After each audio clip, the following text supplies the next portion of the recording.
Oi, gente, boa tarde. Voltamos agora, né, para poder começar o terceiro ciclo de aprendizado. A gente está tratando assim porque estamos nesse período que nada é certo, nada a gente tem certeza né, para poder dar nomes e classificar. Então, nós estamos trabalhando por ciclos.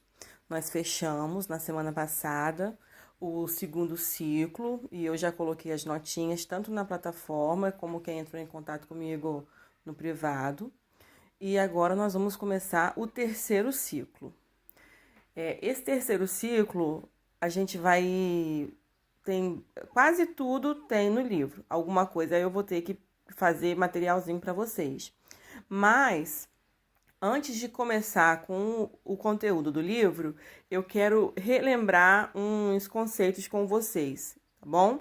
Nós vamos começar a falar sobre relações ecológicas entre os seres vivos e também sobre ecossistemas. Mas antes de começar a falar sobre ecossistemas, nós temos que lembrar esses conceitos que são pertinentes ao tema, né? O que são ecossistemas?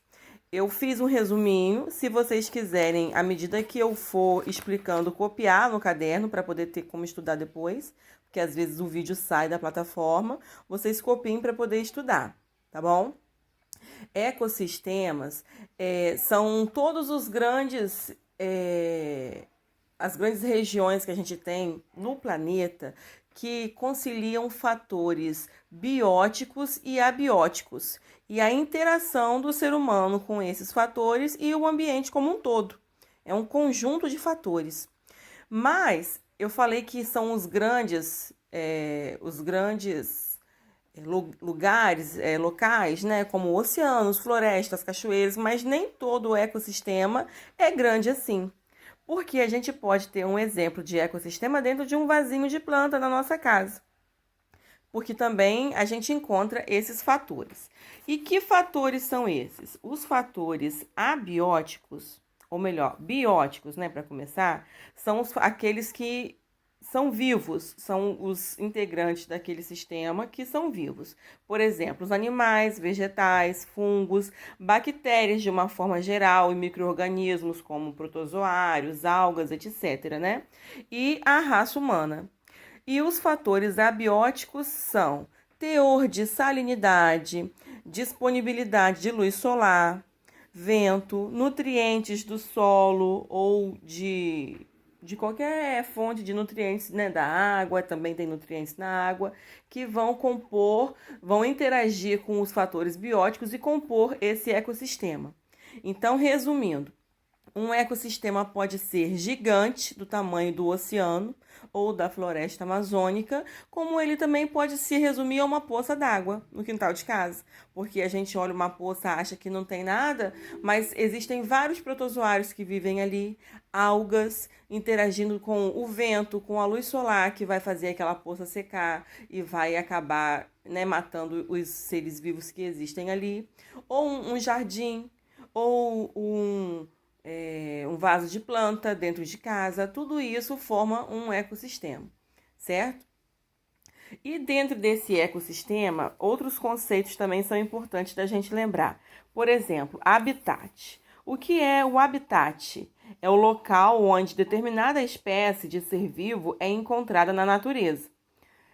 A gente sabe que alguns animais só existem em determinados lugares.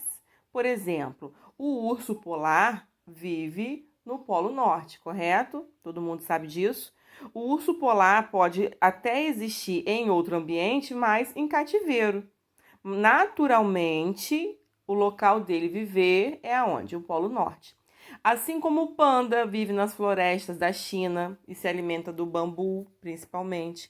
Assim como a savana africana é o habitat de zebras, elefantes, girafas, leões, rinocerontes, etc. e tal. Assim como o cerrado brasileiro é o habitat do lobo-guará. Assim como a gralha azul vive nos pampas do Brasil também. Então, determinados animais só existem naquele local e aquele local passa a ser o habitat daquele animal, correto? Assim como as plantas também.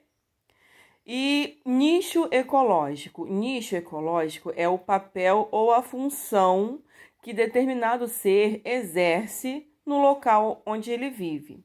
A gente costuma fazer um paralelo de nicho ecológico e habitat, sendo nicho a profissão daquele ser e o habitat o endereço. O endereço é onde ele mora, o habitat, e o nicho é o que ele faz. Por exemplo, o nicho ecológico de um fungo, um cogumelo. O cogumelo tem a função de deteriorar a matéria orgânica, né? Então ele tem a função de fazer aquela matéria que está ali, um pedaço de tronco caído, ele vai decompor aquela matéria e fazê-la voltar aos nutrientes primários que a formaram, para poder voltar para o solo, para a ciclagem de nutrientes e para poder as raízes das plantas absorverem esses nutrientes novamente, certo? Qual é o nicho ecológico de uma minhoca? A minhoca tem o papel de quê? De aerar o solo para poder levar mais nutriente, porque as plantas também absorvem oxigênio através das raízes. Então ela deixa o solo propício para poder aquela planta crescer, além dela produzir humus, que nós já falamos sobre isso, que é o cocôzinho da minhoca, que deixa a terra com nutrientes melhores para poder ser absorvido.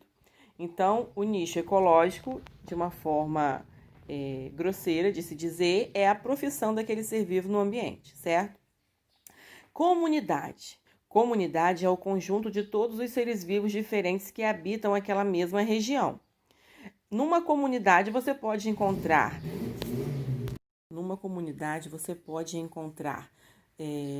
formigas, minhocas, borboletas, animais maiorzinhos. Eu estou falando numa comunidade, por exemplo, numa mata, uma florestinha. Formigas, minhocas, coelhos, roedores de uma forma geral, cobras, pássaros.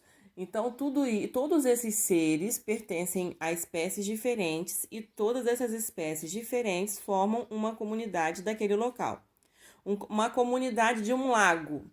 Ali naquele lago você encontra peixes de determinadas espécies, pode ser uma traíra, pode ser acará, você encontra alguns tipos de camarão, algumas algas, alguns peixinhos menores que servem de alimentos para outros, certo? Anfíbios como sapos ou rãs que habitam aquele mesmo ambiente ali, aquele mesmo ecossistema, formando a comunidade que faz parte daquele ecossistema. E população? População é cada espécie separada. O número de indivíduos da mesma espécie que habitam aquela região. Então, se eu estava falando de uma lagoa, né? A comunidade que forma uma lagoa, existem várias populações ali. População de sapos, população de algas, população de peixes das espécies diferentes que existem, população de pássaros que se alimentam daqueles peixes e por aí vai. População é a quantidade de indivíduos da mesma espécie que fazem parte daquela comunidade ali. E quando a gente pode dizer que um ser é da mesma espécie? Ele é da mesma espécie quando ele é capaz de se reproduzir e gerar descendentes férteis, né? Aí a gente sabe que são seres da mesma espécie, como por exemplo, os seres humanos, né, só podem se reproduzir com seres da mesma espécie, né? Cães só se reproduzem com os seres da mesma espécie, embora existam várias subespécies, né, que são as raças diferentes dos cães, e são muitas raças diferentes que existem.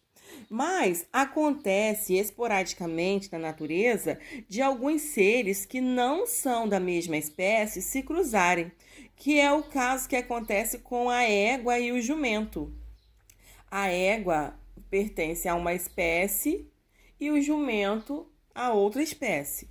Mas acontece que eles podem cruzar e geram um descendente que chama a mula ou o burro, se for macho, né? Mas esse ser que foi gerado a partir desse cruzamento, ele é um ser híbrido. Isso quer dizer que ele não é fértil, que ele não vai gerar descendentes. Ele não vai cruzar com ninguém, com nenhuma outra espécie e vai ter filhotes. Então, um ser híbrido, ele é gerado a partir de cruzamento de seres de espécies diferentes. Eu já vi na internet também o cruzamento de um leão com um tigre. Se chama ligre, é uma espécie de felino, né, reproduzida em cativeiro, que é diferente dos dois, é muito maior, mas tem traços das duas espécies, tanto do leão como do tigre, e é híbrido, não gera descendentes. Ok.